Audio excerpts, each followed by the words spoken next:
এই মুহূর্ত থেকে ঘোষণা দিচ্ছি, যদি কেউ মাদকের সাথে কোনোভাবে জড়িত হওয়ার চেষ্টা করেন, আপনাদেরকে ছাড় দেওয়া হবে না।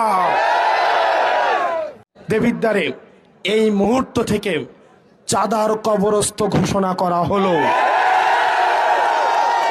প্রিয় দেবিদ্বারের ব্যবসায়ীরা, প্রিয় দেবিদ্বারের ব্যবসায়ীরা, প্রিয় দেবিদ্বারের ব্যবসায়ীরা, প্রিয় সিএনজি স্টেশনের ভাইয়েরা, পেশাজীবী শ্রমজীবী ভাইয়েরা, প্রিয় হোটেল মালিকরা, যারা দেবিদ্বারে ব্যবসা করবেন সর্ব জায়গায়, সরকারি যেই ধরনের ফি আপনাদের রয়েছে, সরকারি যে আপনাদের নিয়ম মেনে ব্যবসা করার কথা, আপনাদের রেজিস্ট্রেশন, ট্যাক্স ফাইল, এইসব বিষয়ে ব্যতীত দেবিদ্বারের কোনো ব্যক্তিকে এক পয়সাও আপনাকে চাঁদা দিতে হবে না।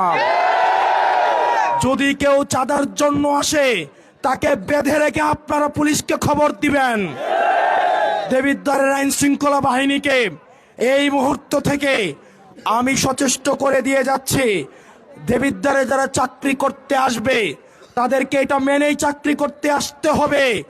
সরকারের যেই বেতন ভাতা, সরকারের যেই যেই সুবিধা আপনাদেরকে দেওয়া হয়, আপনারা আমাদের ভাই, আপনারা বাংলাদেশটা পরিবর্তন করতে চান আমার সরকারি চাকরিজীবী ভাইয়েরা, আমরা বিশ্বাস করতে চাই আপনারা ঘুষের সাথে জড়িত না, আপনারা কম্প্রোমাইজের সাথে জড়িত না। তারপরেও যদি কোনো অফিসার দেবিদ্বারে ঘুষান্বিত আসে, তাকে দেবিদ্বারে চাকরি করতে দেওয়া হবে না। দেবিদ্বারের মাদকের সাথে আপনারা জড়িত আছেন যারা, এতদিন পর্যন্ত মাদক সিন্ডিকেটগুলো রাজনৈতিক ছত্রছায়ায় পরিচালিত হতো। মাদকের একটা অংশ নেতার বাসায় পাঠাতে হতো। এই মুহূর্ত থেকে ঘোষণা দিচ্ছি, দেবিদ্বারের খাতঘর থেকে ইষ্টগ্রাম, যদি কেউ মাদকের সাথে কোনোভাবে জড়িত হওয়ার চেষ্টা করেন, আমার ভবিষ্যৎ প্রজন্মকে নিয়ে যদি কোনো ছিনিমিনি করার চেষ্টা করেন, আপনাদেরকে ছাড় দেওয়া হবে না। মাদকের সাথে যারা জড়িত, টেন্ডারবাজির সাথে যারা জড়িত, মাটি কাটার সাথে যারা জড়িত, আর যদি সরকারি নিয়মের বাহিরে এক কোদাল মাটি দেবিদ্বারের গুমতি থেকে নেওয়া হয়, আপনাদেরকে ছাড় দেওয়া হবে না। ইতিমধ্যেই মাটি কাটার সাথে যারা জড়িত, টেন্ডারবাজের সাথে যারা জড়িত, চাঁদার সাথে যারা জড়িত, তারা আমাকে অভিনন্দন দেওয়া শুরু করেছেন। হোয়াটসঅ্যাপে আমার সাথে যোগাযোগ করার চেষ্টা করছেন, ফোন করে শুভেচ্ছা জানাচ্ছেন।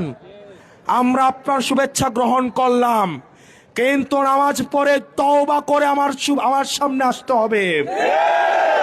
আমরা আপনাদের কর্মসংস্থানের প্রয়োজনে ব্যবস্থা করে দিব, প্রয়োজনে রিক্সা কিনে দিব, প্রয়োজনে ভ্যান কিনে দিব, প্রয়োজনে আমরা যাকাত ফিতরা তুলে নিজেরা সহায়তা করে আপনাদের কর্মসংস্থানের ব্যবস্থা করে দিব।